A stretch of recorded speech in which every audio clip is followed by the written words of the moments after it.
السلام علیکم جی. اختلافات ہم رکھتے ہیں اور اختلافات ہی اصلاح کی بنیاد ہے. بہت سخت باتیں کرتا ہوں. کچھ لوگ کچھ دوست جو ہیں نا وہ مجھے یہ بھی کہتے ہیں کہ یار اگر آپ اتنا سچ بولیں گے تو آپ کے لیے پریشانی بھی آ سکتی ہے. تو آلریڈی پریشانیوں میں چل رہے ہیں آپ. تو ہم بھی یہی سوچتے ہیں کہ یار یہ دنیا فانی ہے اور اگر کوئی اچھائی ہے تو وہ بھی اور جو برائی ہے تو وہ بھی وہ اس سے ہم ٹل نہیں سکتے, بچ نہیں سکتے ماں سوائے اس کے کہ میرے رب کی ذات چاہے تو وہ بہتری ہمارے لیے اور کر دے, اور جس کو ہم بہتری سمجھتے ہیں شاید وہ بہتری نہیں ہوتی. تو یہاں پہ تضاد آ جاتا ہے, یعنی کہ انسان کی کمزوری واقع ہو جاتی ہے. اگر اس وقت میں ہم پاکستان میں غور سے دیکھیں تو ایک انقلاب آتا ہوا نظر آ رہا ہے, بہت بڑا انقلاب. ہم دیکھتے ہیں کہ اچانک ایک شخص جو سٹرگل کر رہا تھا کرتے کرتے کرتے وہ اتنا وائرل ہو جاتا ہے پچھلے 2 3 4 سال کے اندر کہ پورا کا پورا جو ایک دین کے لبادے میں ایک بہت بڑا جو کلٹ تھا وہ ہل کے رہ جاتا ہے, اور جو صحیح دین پہ چلنے والے لوگ ہیں وہ تھوڑا سا بیک اپ ہو جاتے ہیں. وہ کہتے ہیں ٹھیک ہے بات تو صحیح کر رہا ہے اور ہم نے بھی اپنی اصلاح کرنی ہے. اگر ہم گمراہی کا شکار رہے یا کسی پریشر میں رہے یا کسی وجہ سے ہمیں یہ بات سمجھ نہیں آ رہی تھی, اب وہ بندہ بول رہا ہے اور للکار رہا ہے اور اس کے زد میں ہم بھی آ رہے ہیں, تو کوئی بات نہیں, ہم توبہ کا راستہ تو ہر وقت کھلا ہوا ہے.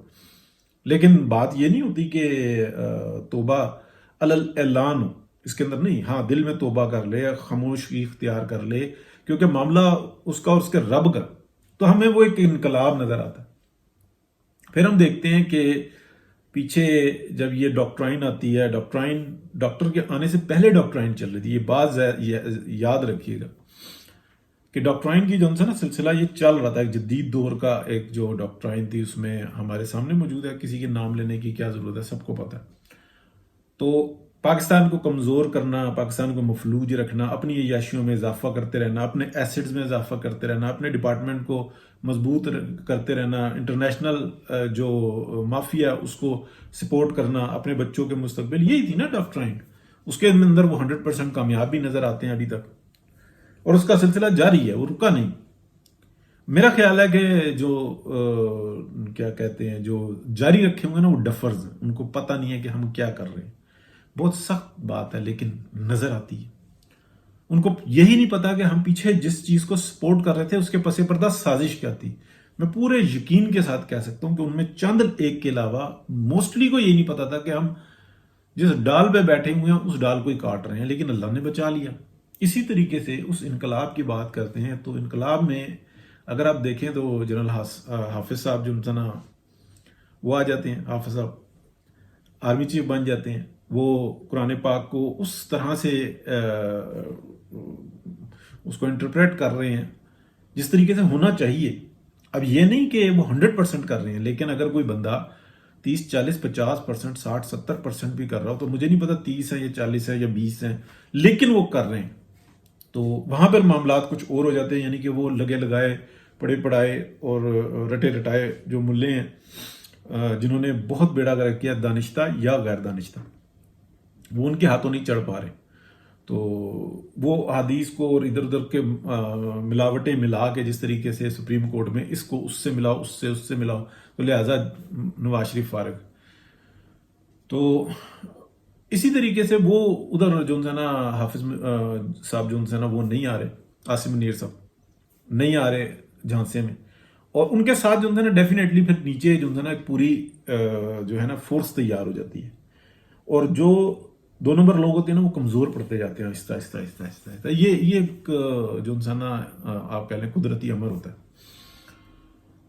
اچھا اسی طریقے سے ہم دیکھتے ہیں کہ قاضی فائز عیسیٰ آئے. قاضی فائز عیسیٰ آنے کے بعد ہمیں اللہ کی مدد بھی محسوس ہوئی کہ کس طریقے سے جو انسان یہ سارا معاملہ چل رہا ہے. ابھی وہ 100 کا جس کو میں نے بتایا, ابھی 100 پورے نہیں ہے, 100 سے زیادہ ہے یا کم ہے, لیکن یہ جو انسان انیشیٹ کسی اور طرف سے لیا گیا ہے, کوئی جو انسان انٹیلیجنس کا کوئی ادارہ, نمبر 1 کی بات نہیں کر رہا, وہ انہوں نے جو انسان انیشیٹ لیا ہوا ہے, کچھ بھیجے ہوئے سوالات, اور اس کے لیے انہوں نے ہائی کورٹ اور جو انسان سپریم کورٹ کی اتھارٹیز کو بتایا کہ ہم یہ چاہتے ہیں کہ ان جو افسران یعنی کہ جو ججز کے منصب پہ بیٹھے ہوئے ہیں اور ان کے ساتھ کام کرنے والے بھی, ان سے ہم یہ سوال کرنا چاہتے ہیں کہ اس ٹرانزیکشن سے آپ کا کیا تعلق ہے, اس پراپرٹی سے آپ کا کیا تعلق ہے, یہ نامی ہے یا بے نامی ہے, اس کے معاملات کیا ہیں.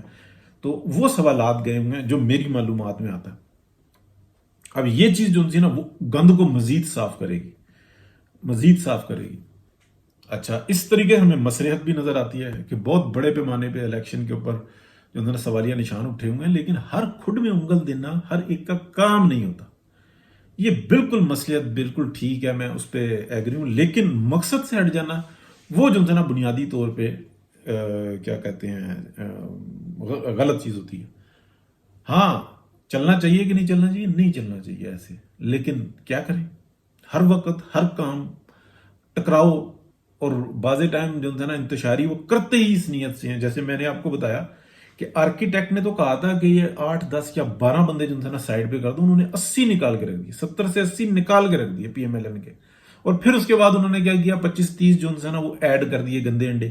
ان گندے انڈوں کے اندر وہ جو نکالے ہوئے تھے اس میں سے بھی کوئی 10 12 جو ہے نا وہ دوبارہ ایڈ کیا دوسرے سسٹم کے اندر، دوسری رو کے اندر. اب کر لو جو کرنا ہے، کر کے دکھاؤ. بیڑا گرک کر دیا، آرکیٹیکٹ بھی مجبور ہے. اب کیا وہ اسی ٹائم میں پکڑنا شروع کر دے؟ وہ پکڑے گا تو سسٹم تباہ ہوتا ہے، وہ بھی مجبور ہے. واردات ٹل گئی نا، چوروں کو پڑ گئے مور، مورا نہ چک کے لا گئے ہور. تو اب نہ موروں کا پتہ ہے نہ چوروں کا پتہ ہے، اور سب کو پتہ ہے کہ مور کس کا تھا اور چور کس کا تھا اور لے جانے والا کون تھا، سب کو پتہ ہے. کیا کریں، مجبوری ہے، نظام جو ہے نا وہ چل نہیں رہا.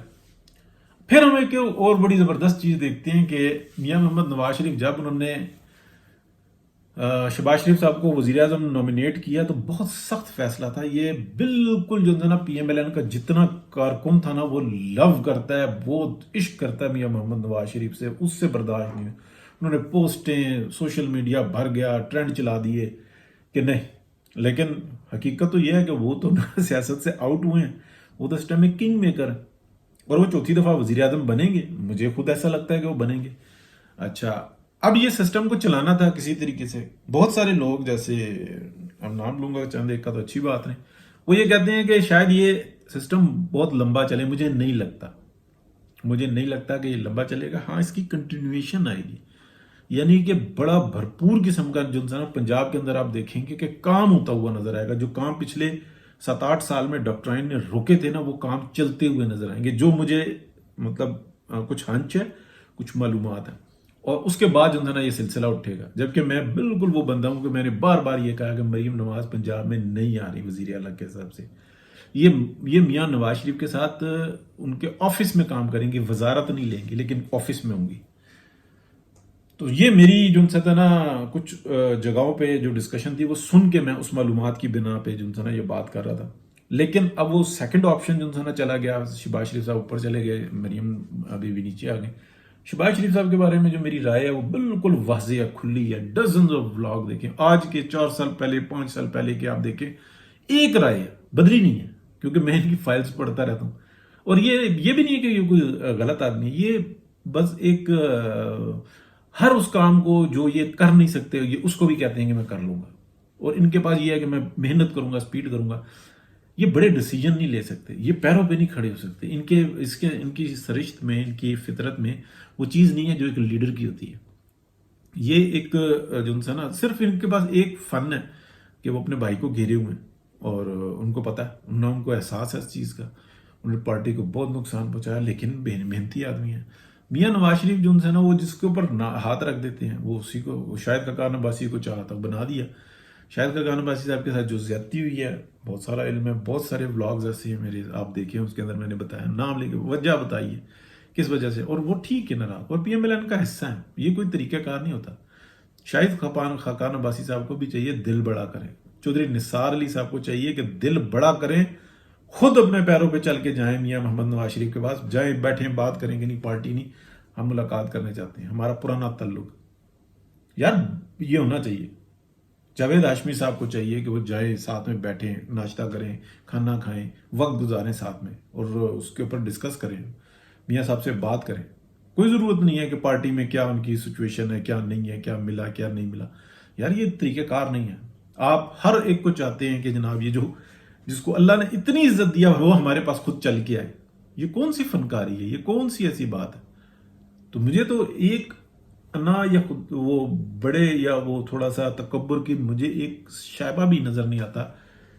شاید خاقان عباسی صاحب ہے، تو اس وقت میں ان کو چاہیے کہ وہ کہیں میاں صاحب سے کہ جی ٹھیک ہے، ناشتہ واشتہ کرتے ہیں، کھانا وانا کھاتے ہیں، 2-4 گھنٹے گزارتے ہیں، مریض جائیں آگے پیچھے جائیں، جا کے ان کو چاہیے کہ ملیں، نہ کریں سیاست پہ بات ہی نہ کریں، لیکن میاں صاحب کو اس وقت میں ضرورت ہے بات کو سننے کی، کرنے کی، تو اللہ پاک نے ان کو عزت دی ہے نا، وہ اہمیت حیثیت جو اللہ پاک نے دی ہے، تو اس کا جو انسان وہ رکھیں، جس کو اللہ عزت دے بندہ کچھ نہیں کر سکتا، بندہ کہتا ہے میں حق پہ ہوں اور حق پہ ہوتا ہے، لیکن یہ بھی تو دیکھیں نا کہ وہ رب جس نے بنایا وہ کس کو عزت دیتا ہے، پیچھے کیا سٹوری چل رہی ہے ہمیں کیا پتا، ہمارے پاس تو چند معلومات آ جائیں، ہمارا تو ایک اچھے ایک ایس ایچ او سے جو ہے نا اچھی واقفیت ہو جائے تو پوری شہر کے اندر ہم کہتے ہیں کہ ہمارے جیسا بندہ ہی کوئی نہیں ہے، ٹھیک ہے نا، ہر جگہ پہ وہ کیا کہتے ہیں مہاتیر بنا ہوا ہوتا ہے بندہ، تو ٹھیک ہے جی، انقلاب ایک نظر آ رہا ہے، وہ اس کا شائبہ، تو میں نے آپ کو ساری چیزیں بتائیں، اور اس کے علاوہ بہت ساری ایسی چیزیں جو کہ ظاہر کر رہی ہیں کہ پاکستان ایک دم جو ہے نا دنیا میں ایک مقام حاصل کرنے والا ہے، بہت بڑا انقلاب آنے والا ہے، لیکن گند صاف کرنا ہوگا نیچے سے، یہ جو ایک ڈپارٹمنٹ نے اپنے آپ کو خدا بنایا ہوا ہے نا، یہ ہو نہیں سکتا، یہ ہو نہیں سکتا، اور یہ وقت قریب لگ رہا ہے، لڑائی جھگڑے سے نہیں ہوگا، یہ ایک مائنڈ سیٹ ہے جو ایک عام آدمی کے اندر گھسا ہوا ہے، جیسے میں آج حیران تھا، مسلسل اللہ پاک ایک جو ولاگر ہیں ہمارے اور اب مطلب صحافی ہیں بڑے، عمران شفقت صاحب، ان سے کیا کام لے رہے ہیں، مطلب بیچارے کے ساتھ وہ جیسے ولاگ کرتے تھے تو میں ہنس کے میں بس ان کا ولاگ اس لیے دیکھتا تھا کہ مجھے بڑی جو ہے نا ہنسی بڑی آتی تھی، مطلب تین ڈبا ویج پرانا لوہا ویج لیکن کرتے کرتے میں دیکھتا ہوں کہ یار وہ آج وہ شخص وہ بات کر رہا ہے، اس جگہ پہ بات کر رہا ہے اور اس معیار کی بات کر رہا ہے کہ جو ایک صحافی کا حق بنتا ہے کہ وہ کرے، مطلب میں اس میں جو بتانے کا مقصد ہے کہ جو میرے جیسا بندہ دیکھتا ہے وہ یہ دیکھتا ہے کہ یار اتنا بڑا کام تو وجاہت مسعود صاحب نہیں کر رہے اس وقت میں، یہ کام تو کسی ٹائم میں رضی دادا کر رہے تھے جو عمران شفقت صاحب آج کر رہے ہیں، اس وقت میں سارے سمجھا رہے ہوتے تھے کہ نہ کرو نہ کرو، بٹ صاحب پریشان، دوسرے پریشان، ہمارے جیسے پریشان، یہ جو ہمارے تو نام نہیں آتا لیکن پریشانی ہوتی تھی، اپنے طور پہ ہم جو ہو سکتا تھا کرتے تھے، لیکن وہ کرتے تھے، اس کے بعد جو انسان اس سیٹ کو کس نے سنبھالا، اس کے بعد جو انسان وہ مرتبہ وہ مقام کہاں پہ آ گیا، یہ اللہ تعالیٰ کے کرامات ہیں، وہ جس کو چاہتا ہے عزت دیتا ہے، جس چاہتا ہے وہ کام لے لیتا ہے۔ پروجیکٹ تھے سارے کے سارے، تو اسی ضمن میں آئی بی کی بھی سنی گئی تھی، یعنی مشرف دور کے اندر ہی، اگر آپ کو یاد ہو تو۔ خیر نواز شریف صاحب نے اس سے پہلے ہی ایفرٹ کرنی شروع کر دی تھی آئی بی کو سٹرانگ کرنے کی، لیکن جب 2014 والے دھرنے ہوئے تھے تو آئی بی آفتاب سلطان صاحب وہ آدمی تھے جنہوں نے جنرل ظہیر الاسلام صاحب کی آڈیو ایک ٹیپ جو تھی وہ لا کے پرائم منسٹر کو دی تھی، پھر وہ ویڈیو سنوائی گئی تھی جنرل رحیل شریف صاحب کو، اور جنرل رحیل شریف صاحب گھبرا گئے، انہوں نے ظہیر الاسلام صاحب کو طلب کیا اور انہوں نے کہا کہ یہ تمہاری آواز ہے میری آواز ہے، جواب آیا، انہوں نے کہا کہ میں نے تمہیں کہا تھا یہ کام کرنے کے لیے، ایک متحد آدمی کیا کہتا چیف کو، انہوں نے کہا کہ جی نہیں، انہوں نے کہا اب تم جا سکتے ہو، اور پھر وہ چلے گئے، اور پھر بعد میں نتیجہ یہ نکلا کہ آفتاب سلطان صاحب فارغ ہو گئے۔ تو لہٰذا اب چونکہ دور بڑا شاندار ہے، اور اس دور میں نگران وزیر اعظم صاحب نے ایک نوٹیفیکیشن کے ذریعے جناب انوار اللہ کاکڑ صاحب نے آئی بی کو ڈویژن یعنی کہ اپ گریڈ کر دیا کہ کیبنٹ ڈویژن کے اس کو انڈر دے دیا، یعنی کہ وزیر اعظم کی ڈائریکٹ ماتحتی سے نکال کے، یعنی کہ اب پرائم منسٹر آفس ٹیکنیکلی بالکل ہتھل ہو چکا ہوا ہے، آئی ایس آئی کے رحم و کرم کے اوپر ہے۔ سوری آئی ایس آئی کے دوست حضرات، ہو سکتا ہے کہ یار گل بری لگے گی، ظاہر ہے کہ بری لگے گی بات، لیکن یہ تاریخ ہے ہمارا، اس میں مطلب میں کیا کر سکتا ہوں یار، یہ فیکٹس ہیں۔ تو اب وزیر اعظم صاحب جو اگلے آئیں گے وہ شہباز شریف صاحب ہیں، آپ کو پتا، اور شہباز شریف صاحب وہ وزیر اعظم ہیں جنہوں نے آئی ایس آئی کو وہ افسروں کی تقرری اور تنزلی وہ جو بھی رپورٹی ہوتی ہے وہ آئی ایس آئی کو فائنل اتھارٹی دے دی تھی کہ اس کی رپورٹ کے بغیر یا اس کی جو رپورٹ ہوگی وہ ایک خفیہ جو رپورٹ ہوتی ہے کسی افسر کے بارے میں، آئی ایس آئی کی حتمی رپورٹ ہوگی، یعنی کہ اس قدر بالادستی۔ اور اس سے پہلے عمران خان صاحب نے وہ جو سویلین بالادستی والی باتیں شاتیں ہوائی ہیں ساری کی ساری، اس میں انہوں نے یہ کیا تھا کہ ایک انٹیلیجنس کے جتنے ادارے ہیں اس کا سربراہ جنرل اپنے جو تھے ان کے جو فیورٹ تھے فیاض حمید صاحب، ان کو وہ بنا دیا تھا، اور پہلا اجلاس بھی انہوں نے آئی ایس آئی کے ہیڈ کوارٹر میں کروا دیا تھا. تو ابھی تک وہ سسٹم بھی لاگو ہے، یعنی کہ مرینو مارے شاہ مدار کہ پہلے جو ڈی جی آئی بی ہے اس کو متحدی میں دے دیا D G I S I کے، اور پھر اس کو جناب مزید ویک کر دیا، حالانکہ ہے کہ جی اپ گریڈ کر دیا کہ وزارت کے کیبنٹ ڈویژن کے انڈر دے کے. یعنی اب درمیان میں کون کون لوگ ہوں گے، پرنسپل سیکرٹری، فلانا منسٹر فارغ، بہت بڑے بڑے لوگ ہیں پرائم اس وقت منسٹر. میں بول نہیں رہے، نہ ان کو بولنے کی ضرورت ہے، لیکن ہاں وہ یہ ضرور چاہتے ہیں کہ اعتراف ہو کہ انہوں نے اپنی زندگیاں کس طریقے سے جو عذاب میں مبتلا کر لی اور کیوں کر لی. انسانیت کی خدمت کے لیے پتہ ہونا چاہیے. بہت شکریہ جی. اللہ پاک سے دعا ہے کہ بہتری کا معاملہ اور پوری انسانیت کے لیے ہو. یہ کوئی بات نہیں ہے کہ پوری دنیا کو عذاب میں ڈال کے اور خود اچھا ہو جائے. اور یہ جو ڈاکٹرائن آئی ہے نا پاکستان کے اندر، اس ڈاکٹرائن نے بھی تہس نہس کر کے رکھ دیا اسٹیبلشمنٹ کے نظام کو. یہ جو مافیا ہوتا ہے نا، مافیا کی تعریف یہ ہوتی ہے کہ نہ نظر آنے والا لیکن اس کی موجودگی ظاہر ہو، جس کو میاں نواز شریف کہتے تھے نا، یہ خلائی مخلوق ہوتی ہے نظر نہیں آتی. اگر ان کو پتا ہو نا کہ یہ باجوہ اور فیض ہے، میاں نواز شریف کے جو لنکس ہیں جتنی ان کے اندر پولیٹیکل اسٹریٹجی، یہ اٹھا کے پرے مارتے دونوں کو اسی وقت میں. لیکن میاں صاحب ٹھیک کہہ رہے تھے. یہ بات ایک وقت آئے گا، یا تو میرے زبان سے نکلے گی یا کسی اور کے زبان سے نکلے گی، اور پھر وہ بتائیں گے کہ میاں صاحب اس وقت میں کیا بات کر رہے تھے. پوری کی پوری پی ایم ایل این کی ٹاپ لیڈرشپ جو ان سے خوف زدہ تھی کہ یہ کیا ہو رہا ہے. 2017 میں 18 میں الیکشن کے دوران کیوں خاموش تھے؟ اس لیے کہ ان کو ڈاکٹرائن نظر آ رہی تھی، ڈاکٹرائن کے پیچھے والی خلائی مخلوق نظر آ رہی تھی، لیکن ایک عام آدمی سمجھ نہیں سکتا. تو ان کو بھی یہ پتا تھا کہ یہ کام کرنے والے ہیں، یہ ہینڈلر نظر آ رہے ہیں، لیکن ان کے پیچھے بھی ایک طاقت ہے. وہ کون سی طاقت ہے، کیسے ورک کر رہی ہے، نہیں نظر آ رہا. تو بہت شکریہ جی. اللہ حافظ. بھاری بات کر جاتے ہیں نا. وہ یار سبسکرائب کر دیا کرو، لائک کر دیا کرو، کمنٹ کر دیا کرو، اور گروپس میں شیئر کر دیا کرو. اور اگر بیل آئکن دبا لو تو وہ اچھا ہوتا ہے. میں خود بہت ہی کم دباتا ہوں. تو بہت شکریہ جی. اللہ حافظ.